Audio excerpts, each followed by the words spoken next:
Bonjour, bienvenue pour cette journée porte ouverte virtuelle des écoles des courses hippiques. Nous sommes ici sur le campus de Graignes et nous allons peut-être laisser quelques minutes aux derniers retardataires pour se connecter avant de commencer cette journée et cette présentation.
Eh bien, écoutez, je pense que toutes les personnes qui souhaitaient se connecter ont dû pouvoir se connecter et nous rejoindre.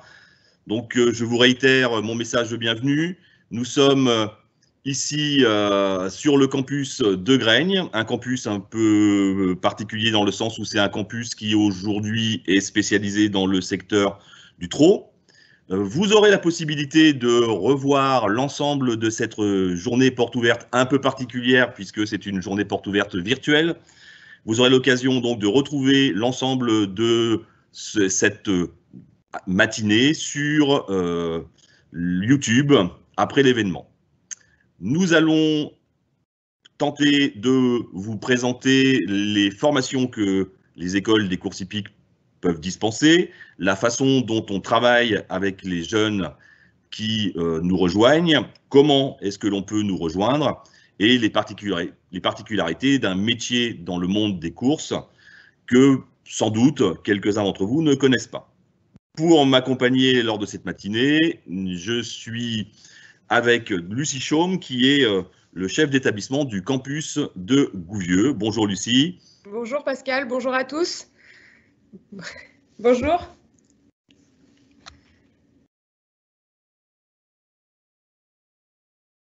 Voilà, donc peut-être la première des choses, c'est de vous parler de l'ensemble des campus de l'école des courses hippiques, puisqu'on parle d'une école avec 5 campus, 5 sites. Nous sommes ici donc sur le campus de Graignes, dans la Manche, en Normandie.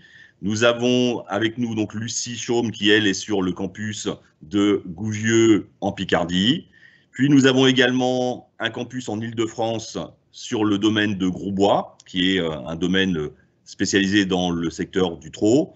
Et nous avons ensuite 2 campus dans le sud, un campus dans le sud-est qui se trouve à Cabriès. Cabriès, c'est à quelques encablures de Marseille. c'est le centre d'entraînement de la plaine de Calas. Donc c'est un endroit où on entraîne principalement des galopeurs, mais c'est également un campus sur lequel on forme aujourd'hui des jeunes dans le secteur du trot. Et le dernier campus que nous avons est un campus qui se situe à Mont-de-Marsan dans les Landes, où dans ce campus, il y a beaucoup de formations dans le secteur du galop, mais avec également une petite proportion de jeunes qui s'intéressent au trot, puisque depuis quelques années, le secteur du trot a pris de l'ampleur dans le sud de la France, que ce soit dans le sud-est ou dans le sud-ouest. Voilà un petit peu. Il faut quand même bien vous expliquer peut-être ce qu'est la FASEC, ce que ça représente dans ce qu'on appelle l'institution des courses. Donc la FASEC, c'est une association de loi 1901 qui a été créée à l'initiative des deux sociétés mères. C'est un jargon un peu professionnel, mais en fait des deux sociétés qui organisent les courses en France, le trot, comme son nom l'indique, qui organise donc les courses de trot sur l'ensemble du territoire national, et France Galop, qui organise l'ensemble des courses de galop, d'obstacles sur le territoire national. Ces deux sociétés mères ont une mission de formation et de suivi social des jeunes et des salariés. Pour accomplir cette mission, elles ont créé une association, la FASEC, qui remplit cette mission de formation et de suivi social de l'ensemble des jeunes et des salariés sur le territoire national. Ce qui veut dire que lorsque vous entrez dans une structure qui forme des jeunes à la course et dans une école des courses hippiques, vous entrez dans un système qui va vous proposer un suivi sur l'ensemble du territoire national et un suivi tout au long de votre vie professionnelle. Pour ce faire, la FASEC dispose d'un service social avec des assistantes sociales réparties sur le territoire qui vont être en relation directe avec les salariés des écuries qui rencontrent potentiellement par moment quelques difficultés. Nous disposons également sur l'ensemble du territoire de résidences qui permettent à des jeunes ou à des salariés de pouvoir trouver un hébergement, de pouvoir trouver une restauration sur un centre d'entraînement. On va plus particulièrement peut-être parler du centre d'entraînement de Chantilly, où là, vous avez une résidence qui permet d'être logé et d'avoir une restauration lorsque on est jeune, lorsqu'on sort de l'école et que on n'a pas encore tout à fait l'autonomie ni les moyens d'avoir un appartement. Ça permet de se lancer dans la vie. Vous avez également une résidence sur le site de Grosbois, où là, en fait, cette résidence, elle est plutôt pour les trotteurs qui viennent durant le meeting d'hiver qui commence en novembre et se termine au mois de mars. Une résidence sur le domaine de Chazé-sur-Ain, où là également on va proposer les hébergements. Une résidence sur le domaine de Cabriès et une résidence à Pau. Voilà. Pour cette mission de suivi, ce qui fait que sur ces sites-là, vous pouvez être logé, nourri, disposer d'un accompagnement éducatif et disposer également d'un accompagnement social via ces assistantes sociales. Voilà. Au-delà de tout ça, la FASEC dispose également d'une structure de reconversion pour les salariés qui connaissent des difficultés de l'ordre physique ou qui ont envie de changer de métier. Donc on a tout un suivi pour ces personnes-là et notamment un atelier protégé, EPONA, qui se trouve à Chantilly et qui permet une reconversion dans les métiers de la sellerie ou dans les métiers des espaces verts. Voilà un petit peu pour la présentation de ce qu'est la FASEC. Donc au-delà des écoles, des campus et des 5 campus, vous avez tout un suivi qui vous permet d'être sûr de recevoir de l'aide quand vous en avez besoin, qui vous permet également de pouvoir être logé, de trouver également des logements via des conventions avec des sociétés d'HLM qui permettent de trouver un logement à des salariés ou des jeunes sur des sites particuliers où c'est parfois un peu difficile de se loger. Ce sont en fait tous les avantages d'une grande entreprise, alors que nos salariés des écuries de course travaillent assez souvent dans des structures de type TPE ou PME. voilà un petit peu sur la présentation de ce qu'est la FASEC. Moi, je vais commencer peut-être d'ores et déjà par vous parler un petit peu d'un secteur que je connais un petit peu mieux, et je passerai la parole à Lucie tout à l'heure. Vous parler un petit peu du trot. Donc le trot, c'est une discipline qui est attelée et montée. Donc en fait, dans le monde du trot, vous avez, puisque c'est la période de l'année où on en parle beaucoup, vous avez deux disciplines, le trot monté et le trot monté avec son épreuve phare qui est le prix de Cornulier qui s'est déroulé la semaine dernière, et le trot attelé avec le prix d'Amérique, le Grand Prix d'Amérique, qui lui se déroulera demain. Voilà. Les jeunes qui souhaitent faire du trot, dans le trot, il n'y a pas de difficulté particulière liée à la taille ou au poids. Si j'ai un petit souci concernant mon poids, par exemple, et que j'ai peur que finalement de ne pas pouvoir faire une carrière au trot monté, eh bien, il y a également l'attelage, donc c'est le sulky qui se trouve derrière le cheval, dans lequel je vais pouvoir éventuellement évoluer et faire une carrière. La caractéristique du trot, c'est que le trot est un environnement, un milieu qui est quand même assez rural. Les entreprises de trot sont disséminées un petit peu partout sur le territoire national, mais notamment dans le Grand Ouest, et elles ont la caractéristique d'avoir des organisations qui ressemblent un petit peu aux organisations du monde agricole pur, avec parfois associé à l'entraînement du cheval, soit une petite partie de production, notamment de production de foin ou de paille, ou une petite partie également d'élevage avec quelques bovins associés qui permettent de mieux gérer les pâtures et d'avoir une rotation qui soit intéressante en termes d'agronomie. Le trot, c'est quand même une discipline, un métier dans lequel le jeune est amené à faire toutes les opérations. C'est-à-dire qu'en fait, un jeune qui va entrer dans le trot, de toute façon, par obligation, il va monter à cheval. Donc on va lui permettre, on va lui apprendre, s'il ne le sait pas, à monter à cheval, mais surtout, on va le mettre à cheval dans une position qu'on appelle la position trotteur.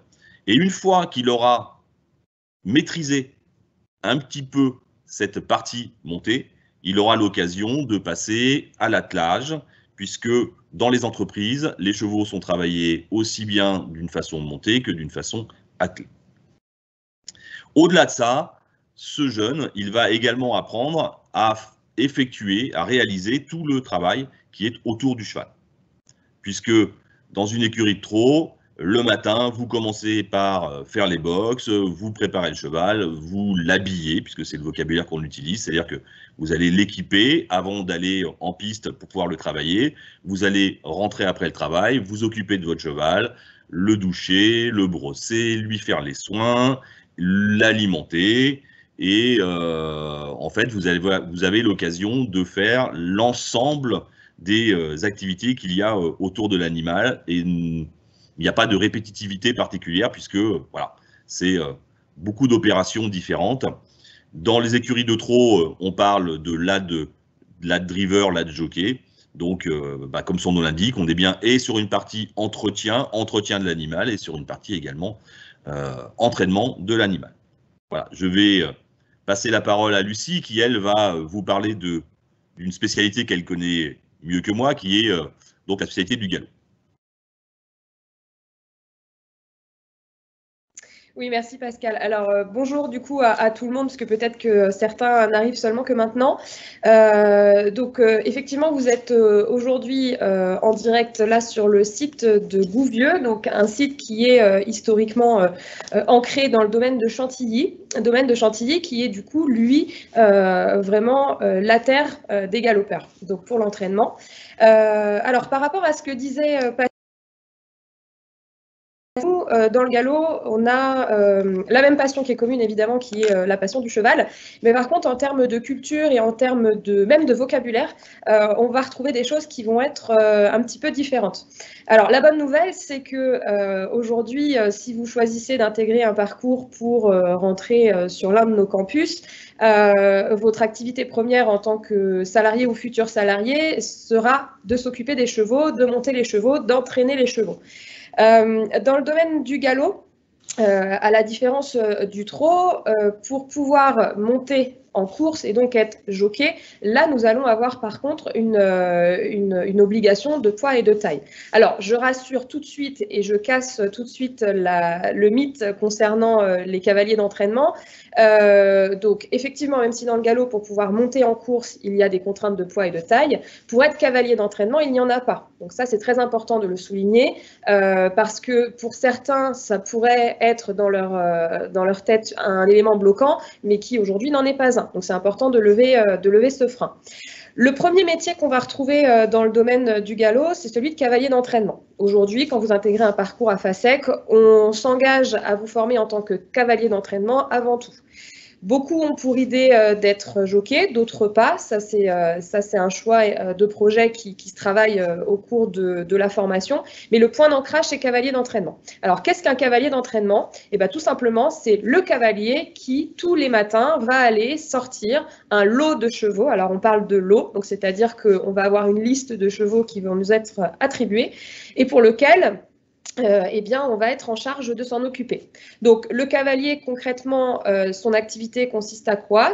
C'est tout simple. Le matin, il va arriver à l'écurie, il va s'assurer que les chevaux sont déjà en bonne santé, donc on va vérifier l'état général du cheval. Ensuite, on va s'occuper de son bien-être, donc on va travailler notamment sur la litière, sur le nourrissage. Et puis ensuite, on va s'atteler à des tâches qui sont plus liées en fait à la monte, puisqu'on va aller sceller son cheval, donc le brosser évidemment, hein, le brosser, curer les pieds, le sceller et ensuite l'emmener à la piste. Alors, ce qui est important, c'est de se dire que aujourd'hui, un cavalier d'entraînement va avoir la mission de faire en sorte que son cheval puisse être prêt à la compétition. Les directives, elles vont pas venir de son propre chef, elles vont être dictées par l'entraîneur. Aujourd'hui, dans une écurie de galop, nous allons donc du coup retrouver l'entraîneur qui va lui donner les directives pour que ses chevaux soient entraînés et qu'ils puissent ensuite partir sur des courses, hein, sur la compétition. Et puis ensuite, on va avoir les cavaliers d'entraînement qui, eux, vont avoir pour mission de s'occuper des chevaux et aussi de suivre les consignes de l'entraîneur pour pouvoir emmener les chevaux au plus haut niveau. Alors, on a dans les écuries de galop un fonctionnement qui est un petit peu différent que celui du trotteur. En règle générale, nous sommes sur des écuries dans lesquelles on ne va pas mutualiser les activités, donc on ne va pas forcément retrouver tout ce qui va être, voire quasiment pas, hein, l'élevage de bovins, la production fourragère, donc de paille, de foin. On va vraiment être sur un métier de monte principalement. Donc ça, c'est important. Et puis, on va pouvoir retrouver des métiers qui vont être annexes, comme notamment le métier de garçon de voyage. Alors, mesdemoiselles, je vous rassure, et je rassure aussi les mamans et les papas qui nous écoutent, historiquement, c'est vrai que le milieu des courses a une empreinte qui est plutôt masculine. Donc, c'est pour ça qu'en fait, on va retrouver notamment des dénominations qui sont masculines. Mais aujourd'hui, et d'ailleurs, la composition de nos écoles le prouve, on a 60% de filles qui composent nos élèves, donc c'est nos classes. Donc c'est bien la preuve qu'on est sur une profession qui se féminise et qui du coup, même si on a encore des empreintes masculines au niveau des dénominations, les filles ont bien évidemment leur place. Et ça, c'est valable que ce soit dans le galop ou le trot, il n'y a pas de différence. D'accord? Donc, les termes que je vais utiliser pour parler des métiers sont des termes masculins, mais qui sont évidemment ouverts aux femmes. Je reprécise.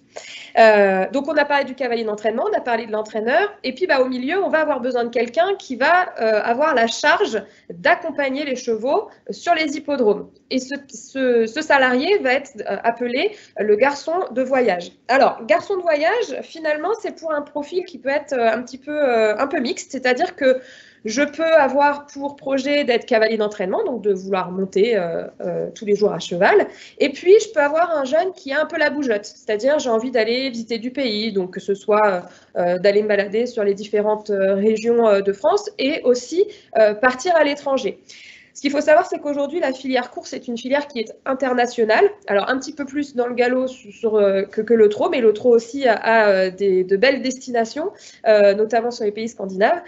Du coup, le garçon de voyage, lui, où elle va être en charge de préparer le matériel pour pouvoir accompagner le cheval en course, l'accompagner lors de son déplacement, s'assurer que lors des déplacements et du coup de la course, enfin de toute la partie qui va se passer à l'hippodrome, le cheval soit dans de bonnes conditions, qu'il soit préparé, qu'il soit prêt pour le jockey.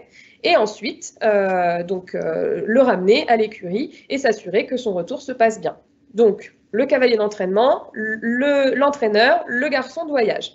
Ce qui est important aussi de se dire, c'est que dans le monde des courses, on a des métiers qui vont pouvoir être transversaux et un cavalier d'entraînement va aussi pouvoir avoir parfois des missions de garçon de voyage et puis à terme, il pourra évoluer sur des fonctions de sous-entraîneur et d'entraîneur. Et dernier poste dont je voulais aussi vous parler, c'est le poste de premier garçon. Alors, le premier garçon, c'est celui ou celle qui va avoir pour mission, en fait, de chapeauter un peu l'écurie. On est bien sur une fonction managériale, donc on va avoir pour objectif de manager les cavaliers d'entraînement. Et le premier garçon ou la premier garçon peut aussi, évidemment, être en même temps que cette fonction-là, cavalier d'entraînement. Donc, c'est important parce que pour les jeunes qui ont vraiment la passion du cheval et qui ont envie de vivre de leur passion, aujourd'hui, dans le monde des courses, alors je le dis de façon, je le vulgarise comme ça, mais c'est important de dire qu'en fait, on est payé à monter à cheval. Ou à s'occuper des chevaux. Donc c'est quand même un point important pour, notamment pour la réussite. Ce qui est important aussi de dire, c'est qu'aujourd'hui, le monde des courses est un secteur qui emploie. Alors, vous retrouvez sur nos sites internet, notamment l'Observatoire social, qui permet aussi de pouvoir rassurer certaines familles qui pourraient se demander si réellement c'est un secteur qui recrute. Aujourd'hui, ce qui est important de préciser, c'est que nous n'avons chaque année pas assez de jeunes diplômés qui sortent de nos écoles pour pouvoir répondre à la demande des employeurs.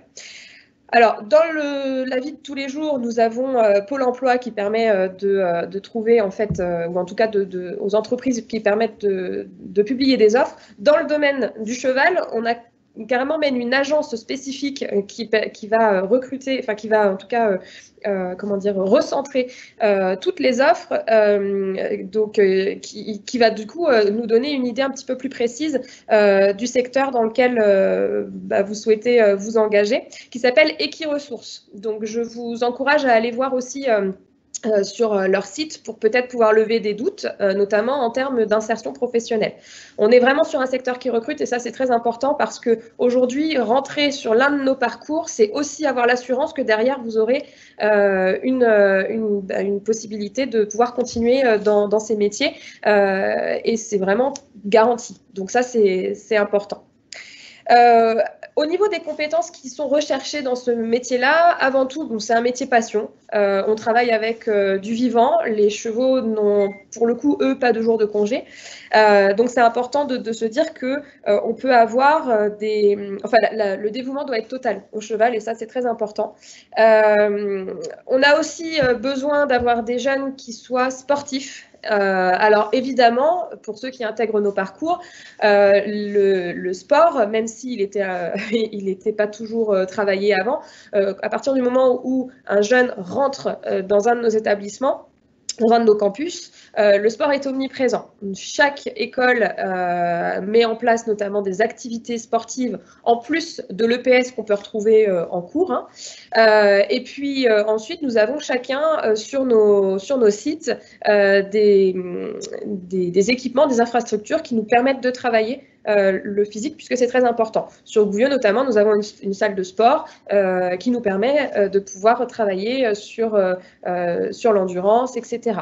Vous le voyez aussi derrière moi, mais vous retrouverez ces vidéos où vous pourrez aller voir ces photos sur les sites. Ça aussi, c'est commun à tous les campus. Nous avons aussi des salles avec notamment des simulateurs et des chevaux mécaniques qui permettent également de pouvoir former les jeunes sur la monte à cheval. Ce qui est très important de préciser, c'est que peut-être certains d'entre vous ont toujours eu la passion du cheval, mais n'ont jamais pu monter à cheval peut-être pour raison financière, peut-être parce que ce n'était pas possible du côté de chez eux. C'est très important de préciser qu'aujourd'hui, le fait de savoir monter à cheval n'est pas un prérequis pour pouvoir intégrer nos formations. Nous avons tous les ans beaucoup de jeunes qui n'ont jamais monté à cheval et qui apprennent tout chez nous. Donc ça, c'est très important. La base, en fait, c'est de ne pas avoir d'appréhension au niveau du cheval. Voilà, ça c'est vraiment la seule chose qu'on pourrait demander, c'est qu'on ait un jeune qui soit qui aime le cheval et qui sache en fait, voilà, qu'il soit à côté et qu'il soit à l'aise à côté, parce que c'est primordial que le jeune s'y sente bien. Donc, au niveau des compétences, en fait, si vous êtes motivé, si vous avez envie de vous donner à 100% pour pouvoir progresser et savoir vous occuper des chevaux, monter ou driver un cheval, et ben en fait, vous avez frappé à la bonne porte puisque c'est nous qui allons vous occuper de vous former sur tous ces aspects-là. J'espère avoir répondu en tout cas à vos éventuelles questions sur les métiers et ce qui peut être aussi en débouché. N'hésitez pas à poser des questions puisque s'il y a des petites choses qui demandent des précisions, on y reviendra juste après. Alors, tous ces métiers-là, c'est bien beau, mais comment est-ce qu'on s'y forme? Aujourd'hui, sur les 5 campus, vous allez avoir un parcours de formation qui va être complet. On accueille les jeunes de la 4e, donc avec 4e et 3e de l'enseignement agricole, jusqu'au BTS. Donc ça, c'est important parce que même pour les jeunes qui voudraient avoir une poursuite d'études après le bac professionnel, nous avons des BTS qui sont, nous avons un BTS qui est le BTS AXE, donc analyse et conduite d'une entreprise agricole. Donc on a la possibilité de pouvoir se former et de monter en compétences aussi après un bac professionnel.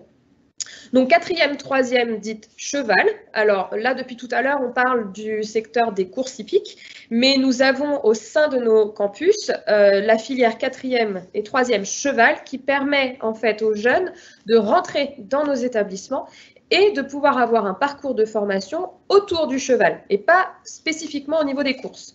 Ce qui est important, c'est qu'on les ouvre à toutes les possibilités d'emploi dans notre filière. Donc, je pense notamment à tout ce qui va être maréchalerie. On va travailler sur la dentisterie. On va travailler sur aussi un peu d'élevage. Voilà, on va vraiment faire une découverte complète de la filière équine et pas que de la filière course.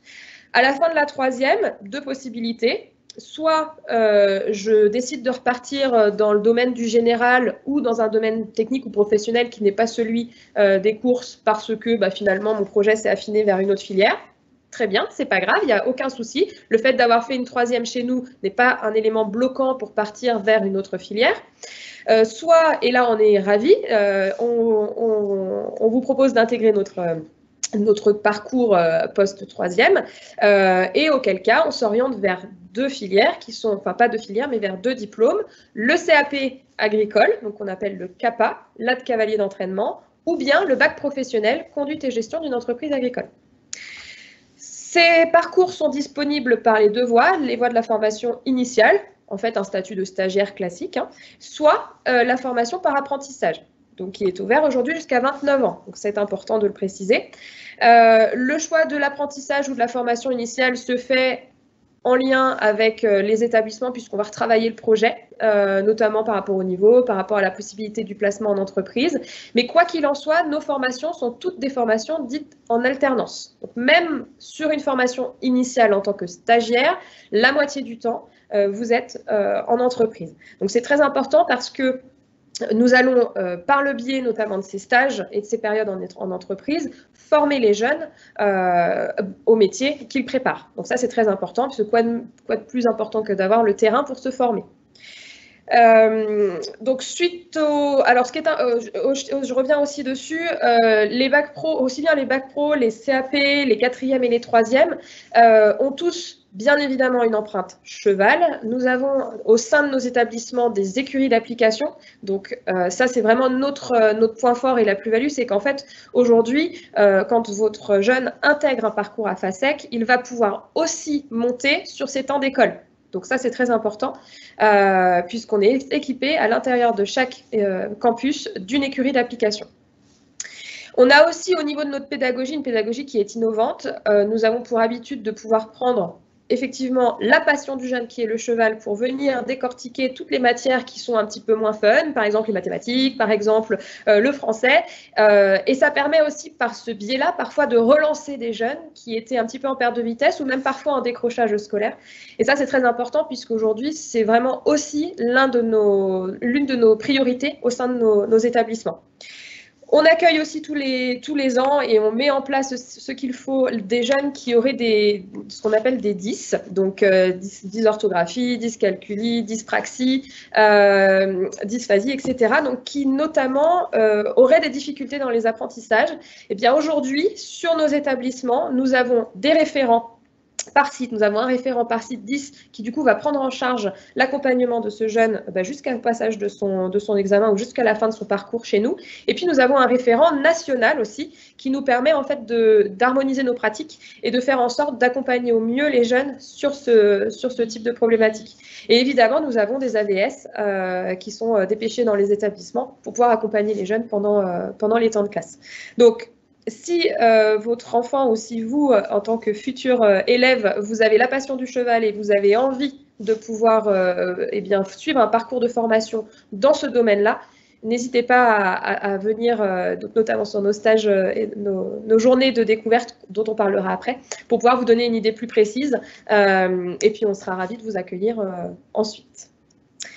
Je vais laisser la parole à Pascal sur ce qui se passe dans nos écoles, sur les temps de vie, parce que c'est aussi, la FASEC, c'est aussi choisir d'avoir un parcours de formation clé en main, aussi notamment au niveau des transports, de l'internat, etc. Donc on y reviendra après. Donc Pascal, je te laisse reprendre la main. Merci Lucie. Effectivement, lorsque l'on entre dans une structure de l'école des courses hippiques, et on va se retrouver sur des sites qui sont parfois quand même un petit peu éloignés des familles, et donc on a à disposition un internat avec, de toute façon, pour un jeune qui suit une formation de type CAP, bac, un internat qui a même un caractère obligatoire. Mais ce qui est important aussi de préciser, et Lucie en a déjà très bien parlé tout à l'heure, c'est que toutes nos formations sont des formations qui se déroulent via le système de l'alternance. Donc les jeunes sont systématiquement scolarisés dans l'établissement pendant une période de l'année. Donc on va essayer de schématiser en disant que globalement ça peut être des périodes de 2 semaines à peu près par mois. Et le reste de leur formation, ils vont le faire chez soit un maître de stage, soit un maître d'apprentissage, puisque nous avons donc les deux dispositifs possibles, avec une formation initiale scolaire et un jeune qui a un statut de stagiaire dans une écurie de course, ou un jeune qui a un statut d'apprenti, et auquel cas il est salarié de l'entreprise dans laquelle il est formé. Une peut-être des grandes questions que vous pouvez vous poser, c'est mais comment on trouve les entreprises, comment ça se passe, est-ce qu'il faut arriver avec sa propre entreprise? Alors à tout ça, la réponse elle est relativement simple. Nous avons tous, je dirais les 5 campus, nous avons tous un registre, un catalogue d'entreprises relativement important. Nous sommes assez souvent sollicités par les entreprises pour obtenir qui a un stagiaire, qui a un apprenti. Et donc, nous assurons nous-mêmes le placement des jeunes dans les entreprises en lien avec les familles, puisque, pour rappel quand même, c'est lorsque le jeune est en entreprise, la convention de stage ou le contrat d'apprentissage, il est entre l'école, l'entreprise, mais également la famille. Donc, en fonction un petit peu des spécialités et des lieux, cette modalité d'alternance va être un peu, voire très différente.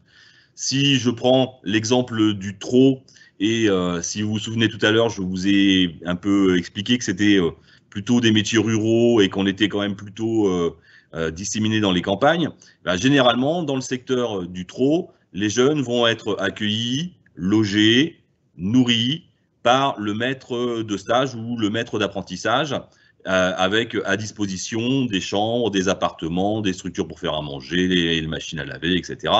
Donc le jeune là va se retrouver pendant les 2 semaines, par exemple, en immersion totale et complète, et il pourra loger chez le maître de stage ou le maître d'apprentissage si ce dernier est à une distance un peu trop importante du domicile familial. Si je prends des activités comme les activités plutôt dans le galop, et en fait, si vous êtes scolarisé sur le site, sur le campus de Gouvieux, eh bien, vous allez avoir la possibilité d'aller dans des entreprises qui sont des entreprises plutôt de l'ère cantilienne, donc qui sont en proximité du campus. Et dans ce cas, c'est le campus lui-même qui assurera le transport le matin, qui emmènera le jeune en entreprise le matin et qui le récupérera à la fin du travail. Pour ensuite s'en occuper sur le site quand il ne sera pas en période de formation, c'est-à-dire plutôt souvent l'après-midi où le jeune en fait a un temps de repos et il sera pris en charge par les équipes éducatives du site sur lequel il se trouve, ou il sera pris en charge dans une résidence. Donc, si je prends par exemple le site de Mont-de-Marsan, vous êtes scolarisé à Mont-de-Marsan, mais vous avez un maître de stage qui se trouve à Pau, eh bien, vous allez être interne, on va dire, à la résidence de Pau. Et en fait, vous aurez la même chose, c'est-à-dire que vous serez emmené le matin pour aller au travail, et puis vous serez récupéré en fin de matinée, et puis vous pourrez rejoindre votre chambre et vous aurez de proposer des activités, des actions, un suivi éducatif et pédagogique qui continue durant toute la formation et durant toute l'année scolaire. Hein, il n'y a pas de rupture entre finalement les 2 semaines que l'on fait à l'école et les 2 semaines éventuellement qu'on va faire en entreprise. Donc on part éventuellement aussi avec des activités à faire, des petits travaux à rendre, et les jeunes ont l'opportunité de pouvoir les faire lorsqu'ils sont en temps de repos sur les résidences ou dans les entreprises. Ça, c'est important puisque effectivement, ça fait quand même souvent partie des questions. Comment je fais si je suis scolarisé à un endroit, mais que mon maître de stage de l'apprentissage est à un autre? Et bien voilà, pour les parties plutôt centre d'entraînement, vous allez trouver directement les résidences qui sont en lien, puisque voilà, si je prends le site de Lucie et le site de Gouvieux, eh bien Lucie travaille avec la résidence de Maison Lafitte et la résidence de Deauville. Et pour les jeunes qui sont en formation dans ces endroits-là, et puis les autres jeunes qui, eux, sont en formation sur la cantilienne, eh bien, en fait, ils ont un retour au campus tous les jours. Ce qui est important aussi de préciser par rapport à nos formations, c'est que sur l'ensemble des 5 sites, mais Lucie vous l'a déjà précisé, sur l'ensemble des 5 sites, nous avons une écurie d'application adossée. Donc ça, c'est extrêmement important puisque beaucoup de formations de ce type se font sans qu'il y ait dans l'école une écurie d'application et des chevaux. En fait, quand vous nous rejoignez, vous êtes en contact avec l'animal en permanence puisqu'on a des chevaux sur nos sites. Hein. Si on prend le site de Graigne, vous avez 22 trotteurs qui sont à l'écurie d'application et les jeunes passent très très régulièrement des séquences à l'écurie, voire vont également à l'écurie dans le cadre de cours de zootechnie ou d'hippologie, hein, donc en fait de la science du cheval, et ils ont l'occasion donc de toujours être en contact avec l'animal, et ça c'est important parce que les jeunes cherchent, voilà, on a des jeunes qui souvent cherchent ce contact avec l'animal et qui n'ont pas envie de vivre une rupture entre 2 semaines d'école très théorique et puis 2 semaines dans les écuries d'application.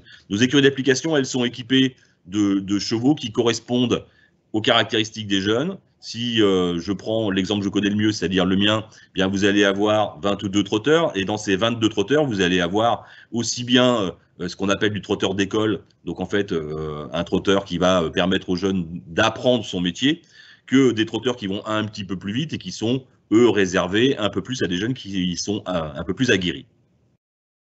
L'importance aussi par rapport à cette écurie d'application, c'est qu'en fait, nous sommes tous adossés à des structures d'entraînement qui existent. Donc, sur l'aire cantilienne et sur le campus de Gouvieux, bah, vous allez avoir l'occasion, à un moment ou un autre, d'aller sortir des chevaux lorsque vous êtes opérationnel et que vous commencez à être suffisamment autonome à cheval. Vous allez pouvoir vous rendre sur la piste des Aigles. Alors voilà, ça c'est le lieu mythique du centre d'entraînement de dragées. Vous vous rendez sur la piste des Aigles, vous travaillez un cheval de l'école sur la piste des Aigles. C'est quand même une vraie mise en situation professionnelle. Vous allez avoir exactement la même chose sur les autres sites. Hein. Si je prends un autre site que je connais aussi assez bien, qui est le centre d'entraînement de Grosbois, eh bien, les jeunes qui sont en formation ont l'occasion de travailler sur les pistes du centre d'entraînement de Grosbois. Et alors, c'est vrai que eux, tout comme les jeunes qui se trouvent à Chantilly, ils ont l'occasion d'aller travailler en proximité des grands entraîneurs, des grands chevaux. Si vous êtes apprenti sur le site de Grosbois, bah, vous pouvez peut-être vous retrouver roue à roue en sulky à travailler un cheval avec à côté de vous Jean-Michel Bazir, Mathieu Abrivard, d'autres personnes comme ça qui sont quand même des grands noms de la profession, et puis également des grands chevaux, puisque voilà, si vous êtes sur ces domaines-là, vous allez avoir l'occasion de voir aussi des grands chevaux qui travaillent. Si on parle de sites comme par exemple le site de Graignes, eh bien nous sommes en grande proximité avec l'hippodrome, et donc en fait nos établissements disposent de structures plutôt type les pistes d'entraînement, donc en fait des pistes qui permettent d'apprendre son métier, et lorsque l'on est suffisamment autonome pour pouvoir se rendre sur une piste d'hippodrome, eh bien à Graignes, on se rend et on travaille tous les jours sur la piste de l'hippodrome de Graignes.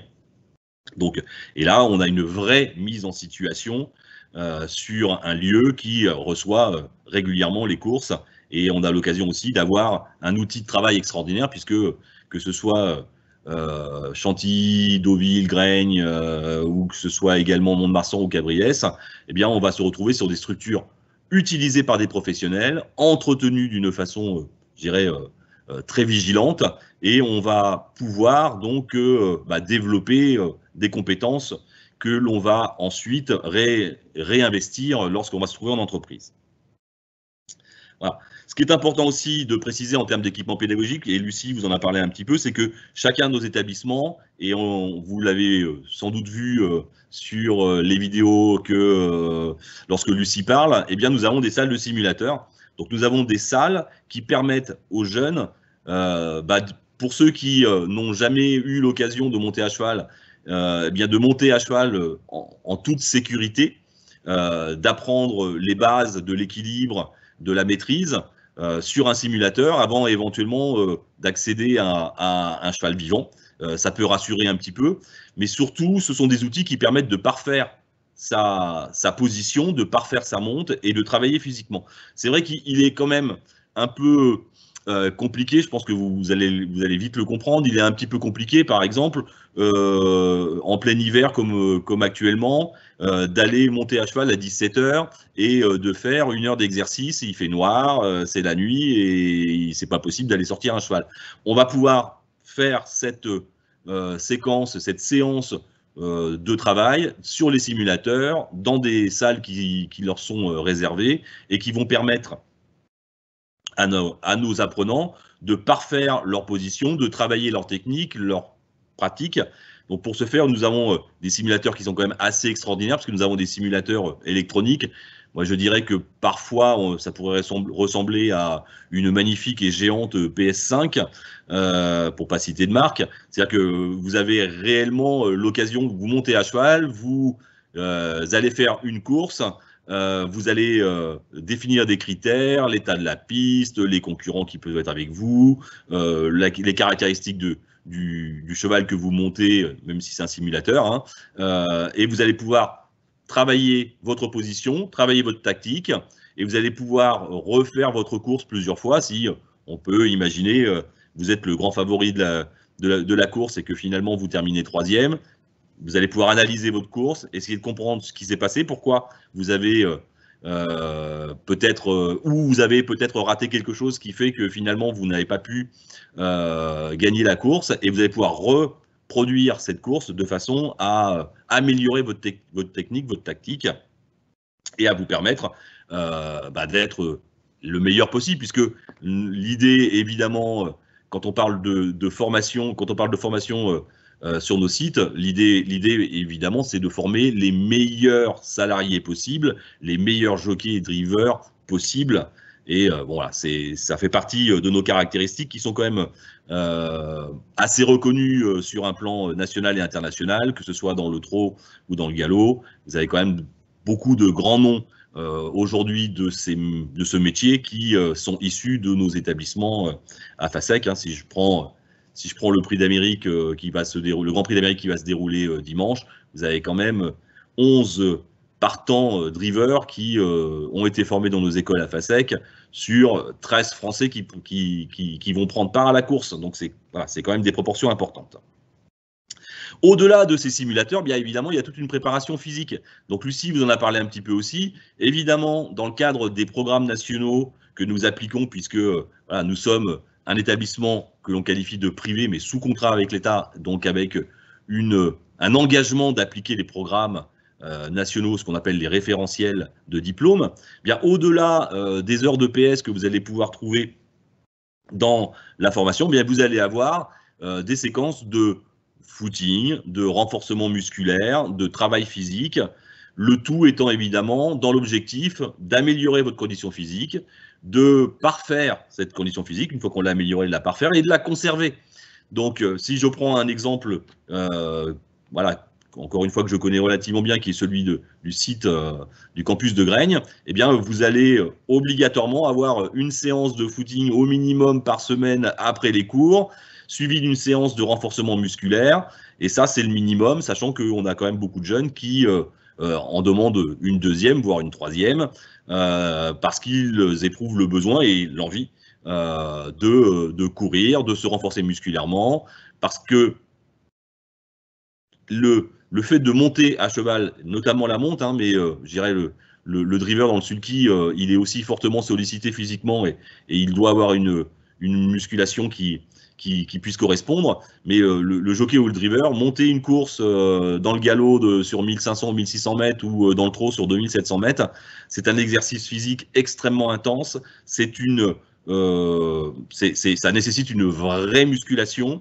Et si vous suivez un tout petit peu les courses, et notamment chez les trotteurs, parfois vous voyez des chevaux qui ont un petit peu de mal à terminer les 200 ou 300 derniers mètres, et c'est pas le cheval qui souffre le plus, c'est souvent parce que le jockey, lui, en fait, il a très très mal dans les jambes, il a très mal dans la ceinture abdominale, et que finalement c'est plutôt le jockey qui finit pas la course plutôt que le cheval.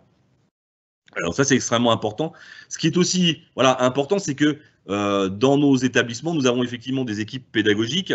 Donc nous avons des formateurs dans l'ensemble des matières. Nous avons des formateurs en français, en maths, en anglais, en zootechnie, hippologie. Hein. Donc nous avons et des formateurs d'enseignement général et des formateurs de matières qu'on peut qualifier de professionnels. Mais vous avez aussi toute une équipe d'éducateurs, puisque le travail scolaire, eh bien, globalement, il va se faire de 8h à 17h. Mais passé 17h, qu'est-ce qui se passe? Quelles sont les activités? Donc, vous avez une équipe d'éducateurs qui prend en charge les jeunes et qui, en période, on va dire, normale, hors période Covid, puisqu'en période Covid, c'est extrêmement compliqué de faire beaucoup d'activités, mais en période normale, qu'on peut qualifier de normale, qui va proposer des activités à nos jeunes, qui va les encadrer dans des activités manuelles, puisque si je prends certains sites, nous avons des ateliers bois, dans des ateliers dans lesquels les jeunes vont par exemple réaliser des nichoirs, vont réaliser des petits objets en bois, parce que ça permet de développer un petit peu la dextérité. Nous avons des ateliers aussi, souvent des ateliers cuir, où les jeunes vont pouvoir apprendre à faire des réparations, à manipuler le cuir, à faire une couture. Et puis, nous avons aussi un nombre relativement important d'activités sportives qui sont proposées, puisque, Lucie vous l'a précisé, on est quand même dans des métiers qu'on peut qualifier de sportifs. Moi, je dirais même que assez souvent, même si le terme n'est pas approprié, puisqu'on ne peut pas être reconnu comme ça, mais nous formons des sportifs de haut niveau. On ressemble un petit peu quand même parfois à un sport-études, où en fait les jeunes ont quand même besoin de pas mal d'activités physiques. Et puis ce sont des jeunes qui, lorsqu'ils sont en entreprise, ont une habitude de mouvement. Hein. Donc, ce sont des jeunes qui sont quand même plutôt habitués à bouger, à avoir un rythme qui est plutôt soutenu, mais qu'ils aiment et qu'ils apprécient. Et se retrouver une demi-journée dans une salle de classe sur une chaise, eh bien, c'est parfois un petit peu long et ils ont besoin de se défouler un petit peu. Donc, les activités sportives, c'est important. On a des structures qui permettent. Lucie vous a parlé voilà, d'une salle de sport sur le site de Gouvieux, mais on a la même chose un peu partout. Sur le site de Graines, on a un gymnase qui permet de faire des activités sportives et qui permet d'avoir un encadrement important. Les éducateurs sont également aussi très à l'écoute des jeunes et de toutes les difficultés qu'ils peuvent rencontrer. Et ils sont en lien avec les équipes pédagogiques de façon à faire remonter les difficultés aux jeunes, des jeunes, et à trouver des solutions pour que les jeunes puissent, je dirais, s'épanouir complètement dans leur formation. Voilà. Au-delà de tout ça, puisque là on parle de ce genre de ces activités-là, mais au-delà de tout ça, nous avons quand même aussi des choses un peu particulières, un peu caractéristiques, et notamment sur certains sites, nous avons une initiation au judo. Voilà. Donc assez souvent, la question que posent les familles, et c'est normal, c'est quel rapport vous voulez les initier au judo, en plus vous rendez cette activité obligatoire, c'est quoi le rapport? Alors c'est pas une initiation au judo réelle qui se passe, mais en fait c'est plutôt un apprentissage de la chute. Voilà. Quand on monte à cheval, et moi j'ai souvent l'habitude de le dire, quand on monte à cheval, si on n'est pas tombé à un moment ou un autre, c'est qu'il y a quelque chose. Ça va arriver. Donc de toute façon, la chute de cheval, malheureusement, c'est quelque chose qui arrive. Alors, évidemment, généralement, et nos statistiques le prouvent, généralement, ces chutes sont plutôt légères et elles n'ont pas d'incidence particulière. Mais justement, parce que les jeunes ont été formés, ont appris à rouler les épaules. Et ça, c'est quelque chose qu'on retrouve en parallèle avec justement le judo. Ils ont appris donc à chuter, à tomber. Et lorsqu'ils chutent, ils ont ce réflexe qui fait qu'effectivement, ils limitent un maximum les bobos. Voilà. Moi, j'ai souvent l'habitude de dire qu'on a un peu plus d'accidents dans une salle de classe avec des doigts coincés dans les encoignures de porte ou les pieds qui se prennent dans le tapis que des accidents dans nos écuries d'application. Voilà. Ce qui est important aussi, c'est qu'au-delà du programme que les jeunes peuvent avoir par rapport à leur diplôme, nous leur délivrons également une formation en liaison avec le code des courses, puisque le monde des courses est un milieu qui est régi par un code, un peu comme un pays peut être régi par le code civil ou le code pénal. Hein. Il y a le code des courses et nul professionnel n'allant sur un hippodrome n'est censé l'ignorer. Par contre, dans les programmes de formation de nos jeunes, eh bien, en fait, le code des courses apparaît très peu ou assez peu. Donc, nous avons mis en place un module de formation qui permet aux jeunes d'appréhender, de comprendre le code des courses et lorsqu'ils arrivent sur un hippodrome, de ne pas se retrouver un petit peu perdus par rapport à ces règles. Donc, ils connaissent les règles, ils apprennent ces règles et ils sont chargés de les respecter et de les appliquer. Sinon, ils ont affaire aux commissaires qui, eux, sont un petit peu les policiers de l'hippodrome. Donc ça, c'est extrêmement important dans la formation et puis c'est très, très ludique pour les jeunes. Dans les matières aussi très particulières que l'on peut délivrer, vous avez une matière qu'on appelle l'hippologie, la zootechnie, je vous en ai parlé tout à l'heure. En fait, c'est la science du cheval. Je dirais, la première des choses, en fait, c'est d'apprendre comment fonctionne un cheval. On va apprendre les différentes parties du cheval. On va commencer par là. On va déjà apprendre les robes, hein, c'est-à-dire, en fait, de quelle couleur est l'animal. Et puis, au fur et à mesure, on va de plus en plus rentrer dans le détail. Et ça, c'est entre l'évolution des diplômes, hein, entre le jeune qui rentre en 4e et le jeune qui va sortir avec un bac. Et on va, au fur et à mesure, leur apprendre comment l'animal, de quoi il se nourrit, comment il digère, comment il s'entraîne, et puis on va arriver jusqu'à ce qu'on appelle la physiologie de l'effort, c'est-à-dire en fait être capable de comprendre comment un cheval peut s'entraîner et de déterminer à quel moment le cheval se trouve être au mieux de sa forme. pour pouvoir participer à une course, puisque là, en fait, c'est une formation qu'on va délivrer plutôt à des jeunes qui sont en bac ou en BTS. Voilà un petit peu pour nos caractéristiques. Peut-être une autre caractéristique importante, c'est que les écoles des courses hippiques, elles sont en lien direct avec la profession. Donc nous avons tous des liens directs avec les professionnels de la filière, les professionnels de nos métiers, si on est un peu spécialisé dans le trot ou dans le galop. Et nous avons donc des professionnels qui nous soutiennent, nous aident et nous permettent de mieux comprendre les attentes qu'ils ont en termes d'emploi, en termes de formation, de façon à répondre à la demande. Un jeune qui se trouve en entreprise pendant 2 semaines, eh bien, à son retour, il y a une évaluation qui est faite par le maître de stage. Cette évaluation va permettre de déterminer où se situent les manques du jeune en termes de formation. Voilà. C'est-à-dire que le professionnel va nous dire, et ça nous arrive assez souvent, mon jeune, en fait, j'estime qu'il ne monte pas suffisamment à cheval et qu'il n'est pas suffisamment à l'aise à cheval. Donc, chez moi, je vais le mettre plutôt à l'attelage parce que sur le côté monté, il est encore un petit peu juste. Est-ce que vous, l'école, vous ne pouvez pas parfaire un petit peu cette formation et lui permettre d'être un peu plus à l'aise? Donc voilà, donc on prend en compte toutes ces remarques de façon à pouvoir faire de l'individualisation et à faire progresser les jeunes sur les points sur lesquels ils ont besoin de progresser. Voilà. Ce qui est aussi extrêmement important aussi de préciser, c'est que voilà, on est directement aussi sur des sites où on va trouver, on a trouvé des grandes entreprises et on va trouver donc des grands outils et des outils parfaits de formation. Alors, on essaie de répondre en même temps peut-être, Lucie, aux questions qui peuvent se poser. On a quelques questions là, apparemment sur les coûts, combien ça coûte. Alors, la formation dans une école des courses hippiques, quel que soit le campus, la formation, elle est gratuite, puisque nous sommes un établissement qui est un établissement sous contrat avec le ministère de l'Agriculture. Donc, la formation est gratuite. Ce qui n'est pas gratuit, c'est la partie hébergement-restauration.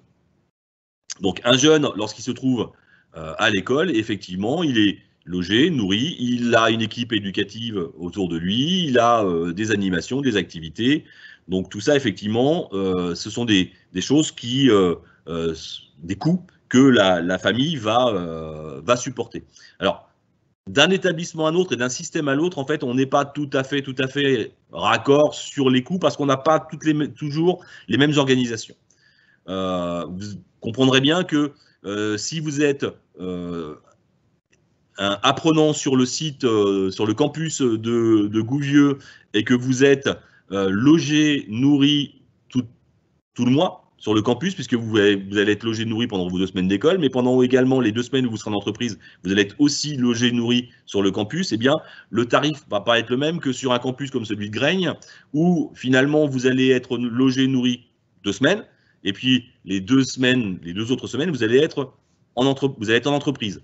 Donc, ça fait qu'il y a une certaine disparité de coûts entre les 2 établissements. Il faut aussi quand même savoir que depuis la rentrée de septembre, les jeunes qui sont en apprentissage bénéficient d'aide de la part de l'OPCO au CAPIAT. Alors, on va essayer de parler simple, en fait, du financeur de l'apprentissage. L'apprentissage était jusqu'à maintenant financé par les régions et depuis cette année, l'apprentissage est financé par un opérateur de compétences chez nous qui s'appelle OCAPIAT. Et cet opérateur de compétences, en fait, va délivrer à chaque jeune une indemnité lorsqu'il est en formation de repas et d'hébergement qui vont être calculés sur le réel, hein, c'est-à-dire qu'en fait, le jeune, il aura une aide de 3 € par repas pris sur le site et il aura une aide de 6 € par nuitée et petit déjeuner pris sur le site, toujours lorsqu'il est présent. Hein, le jeune qui ne prend pas son repas le midi, il n'a pas cette aide. Et là, ça semble assez logique. Donc, ce qui est quand même très important, c'est que sur cette partie apprentissage, il y a cette possibilité-là. Après, on a quand même aussi pas mal de jeunes qui sont dans un statut qu'on appelle de formation initiale scolaire. Donc là, ils sont élèves. Et lorsqu'ils sont élèves, il y a toujours la possibilité de bourse. on est dans l'enseignement agricole, mais dans l'enseignement agricole, les bourses, c'est exactement les mêmes que celles que l'on peut trouver dans l'éducation nationale. Donc les jeunes, les familles peuvent bénéficier d'aides, de bourses pour venir les aider à régler ce qu'on appelle la pension. Voilà, ça, c'est important de le préciser. Maintenant, si vous avez une question plus précise sur les tarifs, moi, je vous invite à vous rapprocher des différents campus, et notamment du campus qui peut vous intéresser, qui est peut-être plus en proximité de votre domicile, pour avoir plus d'informations sur effectivement le coût de l'internat et de la restauration. Voilà. Maintenant, une fois que je vous ai un petit peu détaillé toutes ces activités, je ne vois pas d'autres questions pour le moment, je vais essayer un petit peu, je vais vous parler un petit peu de comment on intègre nos écoles. Voilà, Lucie vous l'a dit tout à l'heure, en fait, vous voulez venir dans un de nos campus, vous n'avez aucun besoin d'avoir une pratique équestre précédemment. Vous avez juste besoin, et c'est souvent le cas des jeunes qui nous rejoignent, vous avez juste besoin finalement d'avoir envie de travailler auprès de l'animal. Vous n'avez pas nécessairement eu la chance, l'opportunité de monter en centre équestre, de pratiquer l'équitation. C'est pas grave. Nous avons tous les outils pour vous permettre d'apprendre à monter à cheval, et c'est quand même une bonne majorité de nos jeunes qui n'ont jamais approché l'animal. Hein. Donc, nous allons pouvoir vous apprendre à monter à cheval, et vous allez suivre une formation, avoir un métier dans le monde du cheval, dans ce qui vous plaît, sans aucun souci. Voilà. Donc, le déroulé un petit peu pour intégrer nos établissements, en fait, c'est relativement simple. Hein. Vous allez pouvoir, à la fin de cette... vous allez pouvoir voir donc à la fin de cette présentation, vous allez voir quelques vidéos, vous allez avoir également les adresses et les numéros de téléphone de nos campus. Et nous proposons donc, dans un premier temps, et si la situation sanitaire le permet, des journées de découverte qui durent 2 jours et demi pendant les congés scolaires. Donc chacun de nos sites propose des journées de découverte de 2 jours et demi qui vont permettre aux jeunes de découvrir l'établissement et de découvrir aussi les activités qu'on peut faire dans l'établissement avant éventuellement de procéder à une inscription. Durant ces journées découvertes, bien, les jeunes en fait vont découvrir toutes les activités qu'on peut faire dans une écurie.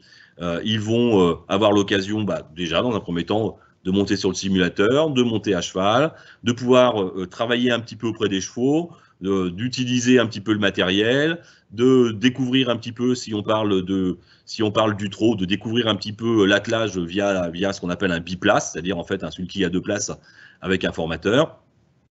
Et ils vont également découvrir un petit peu le monde des courses, hein, découvrir des lieux. Si on prend un jeune qui va chez Lucie faire sa journée de découverte de 2 jours et demi, j'imagine qu'il va aller découvrir le centre d'entraînement de Chantilly, qu'il va aller sûrement voir à quoi ressemble la fameuse piste des Aigles. Sur notre site à nous, à Graignes, eh bien, ils vont découvrir le fonctionnement de l'hippodrome, comment c'est, enfin, l'hippodrome en lui-même et son fonctionnement. Voilà. Avec un petit peu, durant ces 2 jours et demi aussi, un petit peu d'activité sportive et un petit peu d'activité ludique. Hein. L'idée, c'est quand même de découvrir et d'avoir finalement un premier aperçu de ce qui peut vous attendre si vous souhaitez intégrer l'établissement. À l'issue de ces 2 jours et demi, bien, vous aurez la possibilité de vous inscrire pour la rentrée prochaine dans nos établissements, ou vous aurez la possibilité éventuellement de vous inscrire pour un stage qu'on qualifie de positionnement qui devrait se dérouler au mois de juillet. Alors là, c'est toujours en fonction des conditions sanitaires. Et là où c'est un stage qui est un peu plus poussé et qui doit permettre aux jeunes de mieux appréhender, de mieux découvrir ce qu'il attend à partir de la rentrée de septembre pour qu'il n'y ait pas de surprise et pour que le jeune, finalement, choisisse son orientation en toute connaissance et qu'il n'ait pas, dans le courant du mois d'octobre ou du mois de novembre, finalement, l'idée de dire que c'est pas tout à fait comme ça que je voyais les choses. Je pensais que c'était que c'était ça, et finalement, je vais faire le choix de partir dans un autre environnement parce que celui-là ne me convient pas. Ces stages-là leur permettent, je dirais, déjà d'avoir une première idée et déjà d'affiner leur choix d'orientation. Vous avez donc la possibilité de nous joindre pour les stages de découverte via donc le site internet de la FASEC, via les numéros de téléphone que vous verrez apparaître tout à l'heure, mais également nous disposons d'un numéro vert que je vais vous donner, mais vous l'aurez également, hein, qui est le 0800 009 001. Et du lundi au vendredi, vous avez une personne qui vous répond et qui vous oriente vers l'établissement qui vous correspond le mieux et qui répondra à vos questions. Voilà un petit peu sur le procédé, le déroulé. Je ne sais pas, Lucie, si tu as des choses à ajouter. Oui, donc je vais juste compléter deux, trois petites choses parce que ça va faire écho en fait aux questions qui ont été posées. Donc je vais essayer de les prendre dans l'ordre. Alors déjà par rapport du coup aux animateurs et à la vie sur les écoles, ce qu'il faut savoir c'est qu'on a des jeunes aujourd'hui qui viennent de partout. Alors aussi bien de la France que parfois aussi de l'étranger. On accueille notamment un groupe d'Italiens. On a aussi des jeunes qui viennent de la Réunion, qui viennent de la Martinique, qui viennent de la Guadeloupe. Donc en fait, c'est important de se dire qu'aujourd'hui aussi, on a la capacité de pouvoir accueillir ces jeunes tout au long de l'année. Et de faire en sorte qu'ils ne trouvent pas le temps trop long. L'éloignement avec la famille peut être très compliqué, peut être difficile. Il y a forcément des moments où on a des petits coups de mou et donc les équipes d'animateurs sont aussi là pour ça. Donc je réponds en même temps à une maman qui posait la question comment ça se passe pour les jeunes de la Réunion. Et ben, ils font le même procédé que les autres en fait. Hein. Vous nous contactez pour demander alors, soit de pouvoir intégrer les journées découvertes, soit directement pour pouvoir nous joindre et qu'on puisse vous donner des éléments sur l'intégration et sur le parcours, qu'on puisse faire un échange téléphonique, parce qu'on le fait aussi. Hein, il faut aussi se dire qu'on est tous à même de pouvoir vous répondre par téléphone, de faire une première étude du projet, de pouvoir lever des doutes, de pouvoir aussi peut-être recadrer. Le but, nous, c'est que l'orientation fonctionne. Que l'orientation soit faite chez nous ou qu'elle soit faite ailleurs, il n'y a pas de souci. On travaille les projets des jeunes de A à Z, y compris au cours de leur formation. C'est aussi important, je veux revenir là-dessus parce que j'en ai pas parlé tout à l'heure, mais c'est pas parce qu'un jeune aujourd'hui s'engage dans une formation chez nous qu'il est condamné à vivre, enfin en tout cas à finir sa formation. Il peut y arriver qu'en cours de route, finalement le projet est changé, finalement il y a des doutes qui interviennent, etc. Et nos équipes sont là aussi pour ça, pour pouvoir sécuriser les parcours déjà dans un premier temps, mais aussi réorienter les jeunes qui ne trouveraient plus leur compte au sein de nos écoles. Donc ça, c'est très important. On a aussi de la formation adulte. Donc là, Pascal, je te laisserai juste confirmer si tu as toujours de la formation adulte sur Graines, mais il me semble que oui, notamment sur des CAP. Donc, ça peut être la possibilité aussi d'entamer un parcours adulte sur l'école, sur différents campus. Mais en tout cas, Pascal me dit que Graines, c'est OK. Ouais, voilà, donc effectivement. Ah, je repasse la parole à Pascal.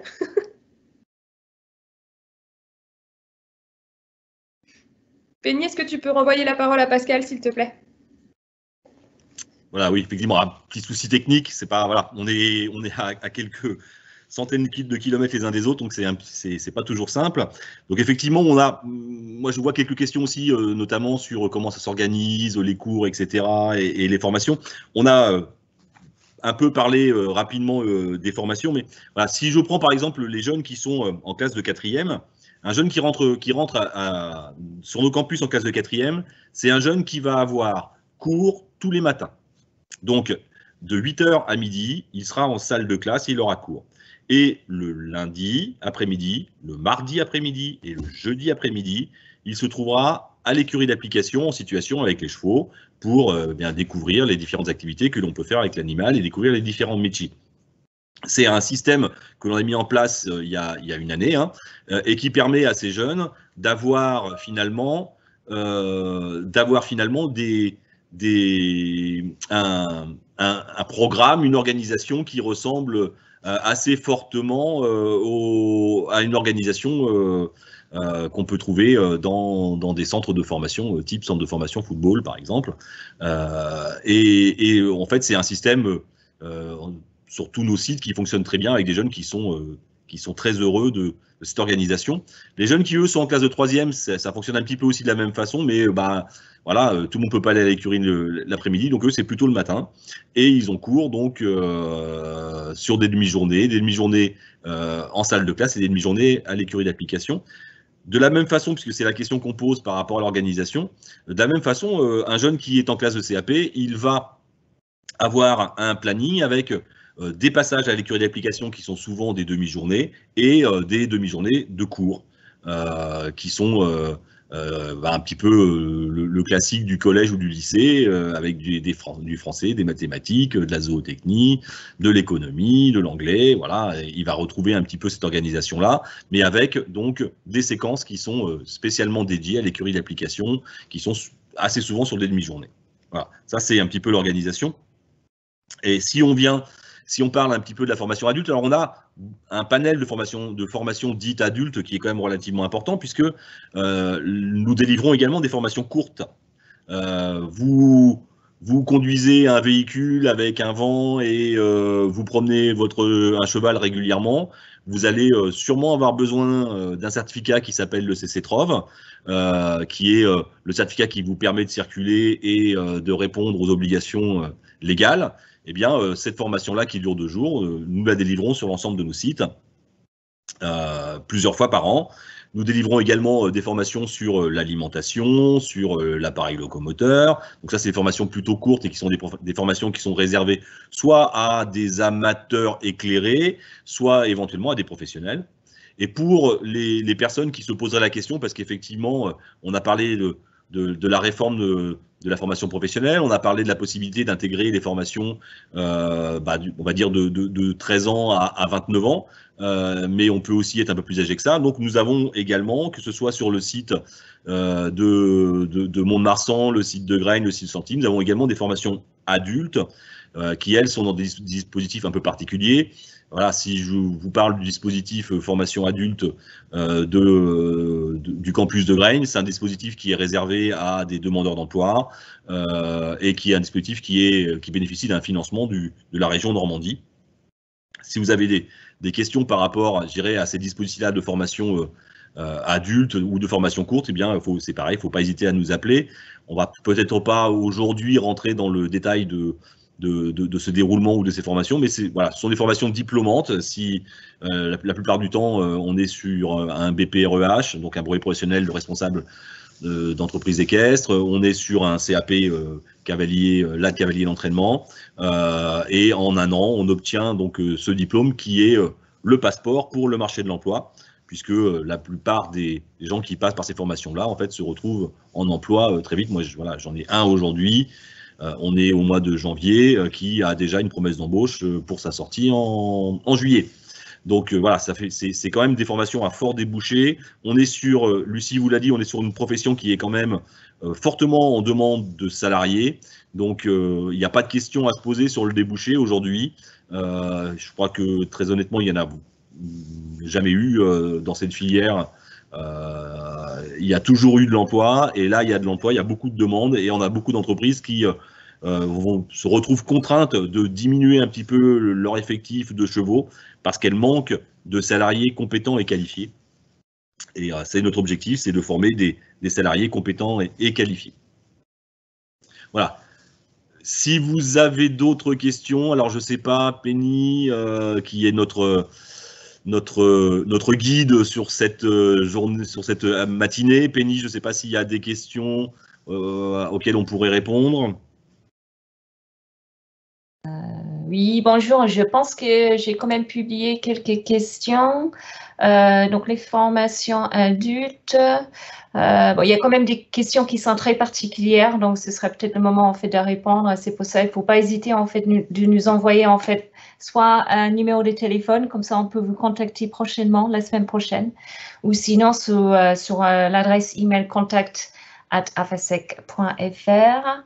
Alors, quelqu'un demande si le bac pro CGEH est-il possible à 28 ans?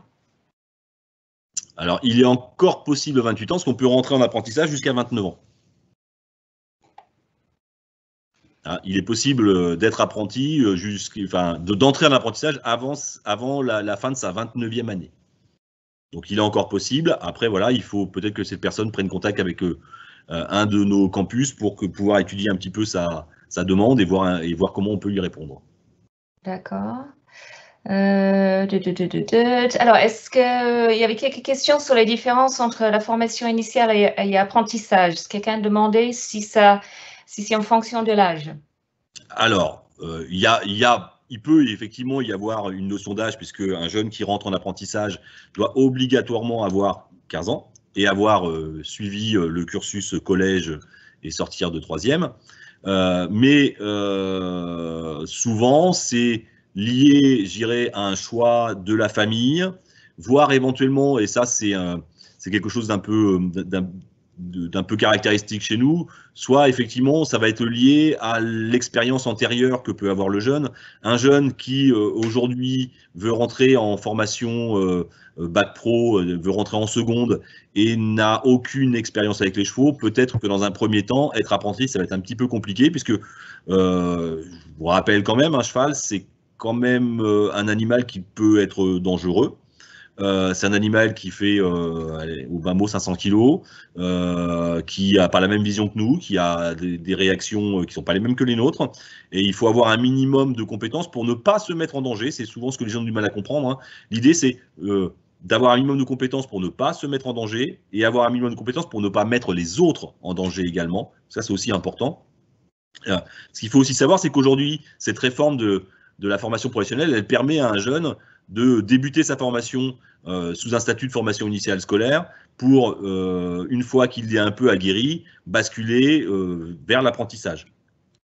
Hein, ça fait partie des choses que l'on voit apparaître avec cette réforme et des choses qu'on voit apparaître de plus en plus aujourd'hui sur nos sites. Maintenant, c'est aussi un choix individuel et le résultat, je pense, d'une discussion qui a lieu entre le responsable du campus, hein, le chef d'établissement du campus et la famille et le jeune sur effectivement cette orientation en formation initiale scolaire ou en apprentissage. À l'issue de la formation, le diplôme est le même, l'examen est le même, les épreuves sont les mêmes, la valeur du diplôme est exactement la même. C'est le déroulé de cette formation qui est un petit peu différent. Un jeune qui est en formation initiale scolaire a un peu plus de temps pédagogique dans l'établissement qu'un jeune qui est en apprentissage. Et puis, il faut aussi être prêt à partir en apprentissage, parce que parfois, à 15 ans, partir en apprentissage, ça veut dire qu'on va rentrer dans le monde du travail, on va être salarié, et comme n'importe quel salarié, c'est souvent ce que j'explique aux jeunes, hein, comme n'importe quel salarié, eh bien, en fait, vous aurez droit à 5 semaines de congés payés, mais il va falloir les gagner d'abord. Donc, entrer en apprentissage, c'est quand même abandonner toute notion de congé scolaire et toute notion, je dirais, de vacances dès l'instant où on ne les a pas gagnées. Voilà, c'est un contrat de travail, donc c'est un statut de salarié. Pendant qu'on est sur le volet formation, on avait une question notamment sur l'intégration d'un parcours en bac pro en cours d'année.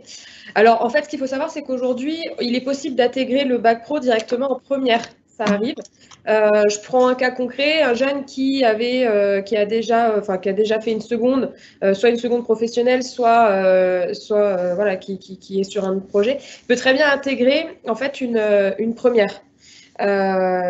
Donc, on travaille le projet ensemble parce que ça nécessite aussi de pouvoir avoir peut-être des premières bases, là, pour le coup, à cheval, parce que la formation ne se fera plus en 3 ans, mais en 2 ans, mais ça, c'est possible. Dans l'avantage du bac pro et l'avantage notamment aussi de l'apprentissage, c'est que désormais, on peut avoir des parcours qui sont vraiment individualisés. Donc, ça, c'est très important. Donc, je réponds aussi à la personne qui demandait par rapport à son BTS, qui a déjà un BTS ou qui est en cours, je ne sais plus, on regardera, mais n'hésitez pas à prendre contact avec le campus qui vous intéresse, parce que effectivement, oui, c'est possible. C'est pas parce que vous avez fait une formation qui n'a rien à voir ou que vous avez déjà entamé une formation que vous ne pouvez pas intégrer nos parcours. Ça, c'est tout à fait possible. Et d'ailleurs, j'aurais même tendance à dire que c'est sur certains âges, la majeure partie des jeunes qui arrivent en ayant déjà suivi différentes formations formation. Donc prenez contact avec nous, qu'on travaille votre orientation et qu'on vous dise vers quel parcours vous orienter, parce que c'est pareil entre repartir sur un bac, par exemple pour des jeunes qui ont déjà un bac, ou alors partir sur une voie un petit peu plus, avec un peu plus d'entreprises, notamment sur les CAP. Peut-être que si vous êtes déjà titulaire d'un diplôme niveau bac ou supérieur, de faire un CAP pour pouvoir vraiment avoir une immersion complète en écurie, ça peut être aussi intéressant pour pouvoir gagner en compétences techniques. Donc ça, c'est des choses qui se travaillent et qui notamment font partie des points qu'on aborde lors des entretiens qu'on a sur les stages, sur les journées de découverte, mais aussi c'est des choses qu'on peut faire par téléphone ou par mail si vous avez des questions, donc n'hésitez pas à prendre contact avec nous. Il y avait une question notamment, il y a des questions un peu plus redondantes sur le simulateur et sur les courses écoles. Donc effectivement, nous aujourd'hui sur nos sites, on a la chance d'avoir un outil de travail qui est complet. Donc on en a parlé, Pascal et moi, aussi bien au niveau des salles des simulateurs. Donc il y a des cours qui sont spécifiques sur cette salle. Donc on a notamment, et vous le voyez derrière moi, de quoi filmer les jeunes pendant leur séance sur les simulateurs, de façon à ensuite pouvoir revoir la séquence et travailler et débriefer en fait sur ce qui va pas, etc. Donc oui, les simulateurs font partie intégrante du parcours et sont mis sur des heures de cours. Donc ça, c'est aussi ce qui va nous différencier des autres écoles. Au niveau aussi de l'empreinte professionnelle, on l'a dit, on l'a répété, c'est vrai que nos formations sont vraiment avec une empreinte professionnelle très forte. On a pour but vraiment de préparer les jeunes à la sortie. Et c'est vrai que puisqu'on est dans le domaine des courses, quoi de mieux qu'une course école, donc peut-être que vous l'avez vu notamment sur Internet, pour savoir ce que c'est qu'une course. Alors une course école, c'est quoi? En fait, c'est ce qui...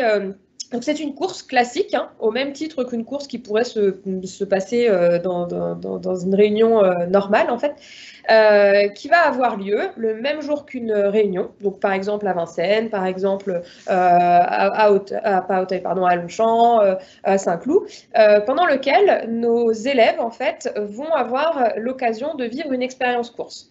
Donc ils vont être accompagnés par un formateur technique tout au long de la journée, et donc ils vont aller vivre une journée du jockey. Donc je m'explique, ils vont arriver donc le matin, donc sachant que les chevaux leur ont été prêtés par leur maître de stage ou leur maître d'apprentissage, donc ils vont courir avec un vrai cheval de leur écurie. Souvent c'est l'occasion de récompenser un jeune qui s'est occupé en fait de tel ou tel cheval dans son écurie, et de lui dire bah voilà, tu vois, tu l'as travaillé pendant X temps, eh bien on va t'inscrire sur une course école, tu vas pouvoir voir ce que c'est qu'une course et de le monter en course. Donc les courses sont prévues, il y a un calendrier qui est fait à l'avance dans chaque campus. Et donc, en fait, le jeune va arriver le jour de la course avec ses petits camarades, son formateur technique. Ils vont passer sur tout le circuit classique, donc les balances, mais aussi tout ce qui va être dépistage, puisque aujourd'hui, la profession est extrêmement réglementée, et notamment pour tout ce qui va être dopage, etc. Donc, on a des dépistages qui sont faits. On va ensuite faire le tour de la piste pour pouvoir commencer à apprécier tous les petits aspects techniques, les virages, les descentes, le contrôle de l'allure, etc. Ensuite, le jeune va aller préparer son cheval, et puis ensuite, il va partir pour la course. Donc, en fonction si c'est le trot ou si c'est en galop, donc dans les stalles de départ. Voilà. Bon, ça, après, c'est les petites subtilités des différentes disciplines, mais en gros, voilà. Chaque course, donc on ne lâche pas les jeunes sur l'hippodrome comme ça. Chaque course est encadrée ensuite par un professionnel, donc en général un jockey professionnel ou un driver professionnel, professionnel, qui va donner le train de la course. Donc le départ est donné, les chevaux s'élancent, le professionnel est devant. Il va faire en sorte du coup de guider les jeunes sur la piste jusqu'à l'arrivée quasiment, où en fait là il va s'écarter, et puis les jeunes vont pouvoir là pour le coup disputer réellement la compétition et voir du coup le challenge d'être le premier, le deuxième, etc. À la fin de cette course, donc évidemment, on a les vainqueurs qui sortent, et on a aussi la possibilité d'aller revisionner cette course avec les commissaires. Les parents sont invités aussi à y aller. Nous, on le fait avec les jeunes, les parents. Et en fait, les commissaires vont revoir la course et vont pouvoir indiquer aux jeunes, bah voilà, à cet endroit-là, tu as fait une faute, ça t'aurait coûté tant si tu avais été jockey. C'est vraiment l'idée de leur donner une première impression. Alors, il y a un intérêt qui est assez important parce qu'on a parfois des jeunes qui arrivent avec un projet très marqué jockey, je veux être jockey, je veux être jockey, et puis qui, après avoir fait 1, 2, 3 courses écoles, se disent bah non, finalement, c'est pas pour moi, je préfère travailler, être à l'entraînement et puis ne pas monter en course. D'autres qui, au contraire, étaient très réfractaires parce que peut-être la peur de la pression, la peur de ne pas y arriver, et qui, du coup, à l'inverse, vont se déclencher grâce à la course école. Donc, voilà, c'est vraiment quelque chose qui fait partie de la formation, qui est hyper sympa aussi à voir pour les familles, et qui permet d'avoir une vraie immersion dans le domaine. Donc, il y en a, en tout cas, sur le site de Gouvieux, il y en a à peu près une douzaine par an. Je pense que chez mes collègues, c'est identique. Voilà, donc les calendriers sont donnés à l'avance et ce qui permet aux familles de pouvoir venir se rendre sur les hippodromes. Pascal, je te laisse la parole. Voilà, effectivement, hein, les courses écoles sur le campus de Grailles, on en a une dizaine. Alors c'est vrai qu'au jour d'aujourd'hui, effectivement, hein, depuis le premier confinement et le mois de mars, ces courses ne peuvent pas se dérouler puisque les hippodromes court, mais il court à huis clos. C'est déjà une belle chance de pouvoir continuer à faire le métier aujourd'hui, mais les courses écoles ne peuvent pas être accueillies pour le moment sur les hippodromes. Bon, voilà, on est impatients et les jeunes sont aussi tous très impatients de pouvoir rejoindre les hippodromes pour pouvoir effectivement se tester et avoir leur première expérience. Je vois une question posée là tout de suite par Léo. Qui pose une question par rapport aux moyens de transport. Alors effectivement, on a parlé des moyens de transport quand on est scolarisé sur le campus de Gouvieux et qu'on est chez un entraîneur sur la Cantilienne, on est transporté. Mais voilà, la question, c'est plutôt je pense, le transport pour arriver dans nos établissements le dimanche ou le lundi. Alors, l'ensemble de nos établissements assure le transport des jeunes de la gare généralement la plus proche jusqu'à l'établissement avec des navettes et des horaires qui correspondent aux horaires de train. Voilà, si je prends un exemple, si je prends l'exemple du campus de Grailles, eh bien en fait, on va chercher les jeunes à la gare la plus proche le dimanche soir et on les ramène à la gare le vendredi en début d'après-midi. Donc, on assure également ce service de transport entre la gare la plus proche du campus et le campus. Ça, là-dessus, il n'y a aucun souci. Voilà, alors, je ne sais pas s'il y a d'autres questions. J'ai un peu de mal à voir les questions. Alors, Lucie. Il y avait une question notamment sur l'internat qui était obligatoire. Alors oui, en tout cas sur nos établissements, l'internat est obligatoire. Ce qu'il faut savoir, c'est que c'est pas une punition. Hein. On ne rend pas l'internat obligatoire dans le but d'enquiquiner nos jeunes. En fait, le fait d'intégrer un parcours sur l'un de nos campus, c'est aussi de rentrer dans une démarche. Et le fait de pouvoir être en internat, ça permet d'aller, alors même si c'est vrai que c'est dur au début de quitter papa et maman, ça je l'entends, c'est aussi de rentrer dans une vie de groupe, dans une vie d'école, de pouvoir être ensemble, partager les expériences. Et c'est vrai que le rythme de se dire je fais mes cours la journée et je rentre à la maison le soir, ne permet pas de créer en fait de groupe tout au long de l'année. Le soir, c'est aussi le moment où on va faire des activités, où on va discuter de ce qui va, ce qui ne va pas, de pouvoir aussi discuter de ce qui se passe en entreprise, ce que je fais, ce que je ne fais pas. Et donc, c'est vrai que l'internat, c'est aussi une plus-value à ce niveau-là. Nous, ça nous permet d'avoir les jeunes sous la main. Et alors, sans parler de les mettre dans un moule, parce qu'on en est... Enfin, voilà, c'est pas l'idée non plus. Mais c'est de vraiment les faire entrer dans un parcours qui va être engageant. Et ça, c'est très important. Sur des formations aussi spécifiques, ça peut arriver parfois d'avoir des doutes, ça peut arriver d'avoir des coups de mou. Et le fait d'avoir toute l'équipe autour de soi et d'avoir ses camarades autour de soi, c'est hyper important. La particularité de nos établissements, et on ne l'a pas dit aussi, elle se situe aussi au niveau de nos formateurs. Nos formateurs aujourd'hui sont présents sur site en gros d'entre 40 heures à peu près, 39-40 heures. Ce qui permet en fait d'être aussi à l'écoute de nos jeunes. Et ça, c'est aussi une vraie plus-value qu'il faut mettre en lumière, parce que aujourd'hui, un jeune qui va se retrouver à avoir maths, je vais dire n'importe quoi, le mardi matin, et qui le mercredi n'a pas cours, mais qui se dit bah tiens, j'ai quand même une question à ce sujet-là, il trouvera son formateur pour pouvoir lui redonner des conseils, pour pouvoir en discuter avec lui. Et on a aussi des études encadrées. Donc ça, c'est très important. Donc ça, c'est des temps qui ne sont pas sur des temps dits scolaires, mais qui sont sur des temps de vie résidentielle. Et c'est très important d'avoir les jeunes à ce moment-là. Donc c'est vrai qu'au début, l'internat peut être une expérience un peu bouleversante, mais aussi bien pour les jeunes que pour les familles d'ailleurs. Hein. C'est pas rare de voir des parents qui sont tout autant peinés de voir partir leurs petits bouts que les petits bouts de rester chez nous. Mais c'est très important de pouvoir inscrire les jeunes dans ce parcours-là au complet. Voilà. Alors, il y a des moments où, effectivement, nos animateurs vont un peu jouer le rôle du papa ou de la maman en écoutant ce qui va pas. Et ils sont formés pour ça et ils sont là pour ça. Donc, c'est aussi important de se dire que vos jeunes sont à l'internat, mais ils sont vraiment accompagnés et bordés de A à Z, même le soir. Et même nous, des fois, ça nous arrive d'aller les voir le soir ou le matin très tôt. Donc voilà. Donc oui, c'est une condition qui est hyper importante et qui pour le coup est obligatoire. Voilà, c'est ce que je voulais rajouter sur cette question-là.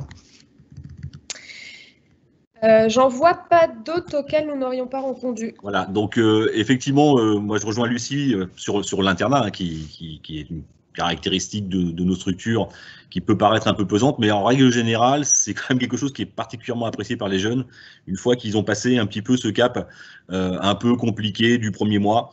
L'internat, c'est aussi une vie en collectivité. C'est beaucoup d'activités qui sont proposées, qui sont faites et qu'on ne ferait pas si on était à la maison. C'est des études encadrées, c'est des études collectives avec les collègues pour s'entraider qu'on n'a pas à la maison non plus. Donc ça fait quand même, moi je dis souvent, on délivre une formation complète, c'est-à-dire qu'on délivre une formation sur le plan de l'enseignement, mais on délivre aussi une formation humaine. Voilà, on forme aussi des citoyens, on forme des gens, des jeunes à devenir des adultes autonomes et indépendants, et l'internat participe à cette formation. Voilà, je crois que si vous avez d'autres questions, nous pourrons y répondre soit lundi, soit y répondre tout à l'heure, une fois que cette journée porte ouverte virtuelle sera close. Moi, je tenais à vous remercier, à remercier Lucie et l'ensemble et Penny et toute l'équipe technique qui nous a permis de faire cette journée porte ouverte un peu particulière.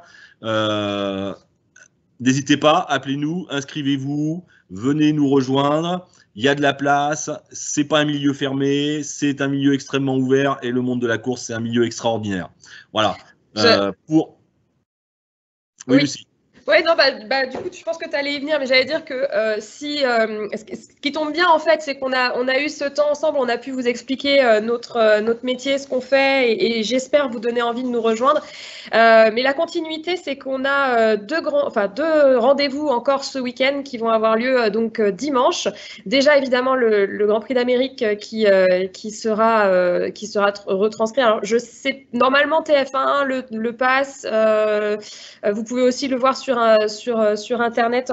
C'est vraiment. Equidia et M6. Equidia M6, ah bah voilà. M6, voilà, avec je crois une grande émission sur M6. Ouais. Donc c'est vraiment magnifique à voir et ça vous donnera vraiment une idée aussi du milieu. Et puis autre chose, c'est qu'on a eu sur l'école sur le campus de Gouvieux, donc France 2 qui est venu faire un reportage qui est une série en fait, dont le premier reportage sera diffusé donc demain à 13h15.